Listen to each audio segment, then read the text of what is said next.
More members of the public generally also want her to stay in place than think she should step down. The results emerged amid more grumbling in Tory ranks about the progress she is making with Brexit and other policy. Underlining the sense of danger she faces, there were also claims that more than a dozen donors to the Conservative Party had made clear at a fundraising event the desire for a change of leader, a move which could prove fatal if it gathers pace.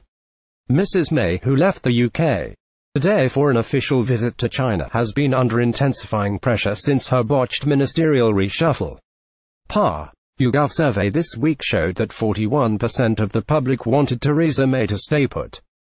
The results of this poll clearly show that, on the whole, the public would rather see Theresa May remain as Prime Minister for the moment. Nick Faith, she has been attacked for being timid in her European Union and domestic policies, and Tories fear she is ready to consign Britain to vassal status during the planned transition period after next year's official exit day. At Westminster there are rumours that nearly enough no confidence letters have been submitted by Tory MPs to trigger a leadership contest, while one source close to the European research group of strongly pro-Brexit Tories said the PM's chances of survival were no better than 5,050. But today a YouGov survey this week of 1,669 people for political consultancy WPI strategy found 41% of the public think Mrs. May should stay put, against 34% thinking she should go, and 1 in 4 voters undecided.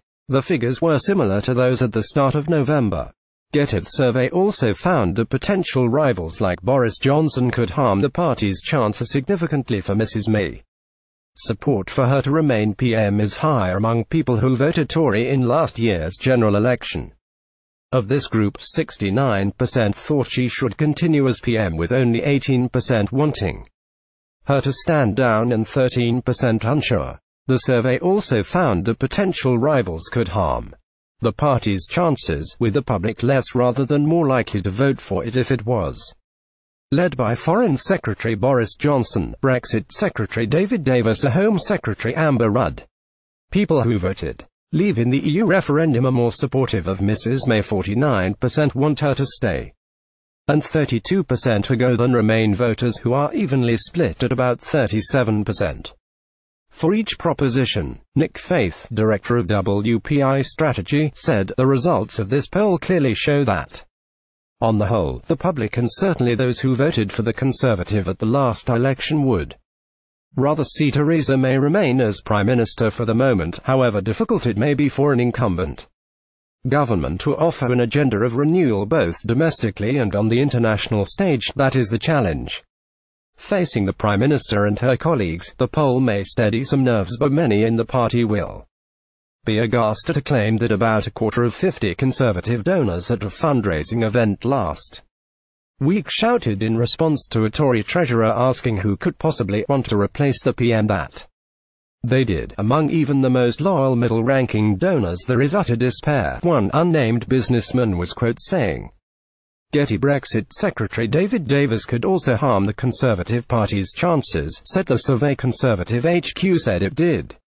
not comment on private events. A former Tory donor, Charlie Mullins, a keen Remain supporter, added his voice to calls on the PM to quit. The businessman who founded the Pimlico Plumbers empire said, I think it's obvious now there is no future for her. She needs to go. The quicker the better. Wednesday, January 10, 2018. Prime Minister Theresa May leads her first cabinet meeting of the new year following a reshuffle. We have all lost confidence in her, and it is bad for business for her to linger on in there. We all know she is going to go. She may as well just book the removal lorry and move on. Mr. Mullins also claimed there would be a second referendum on EU membership and that Britain would stay in the bloc.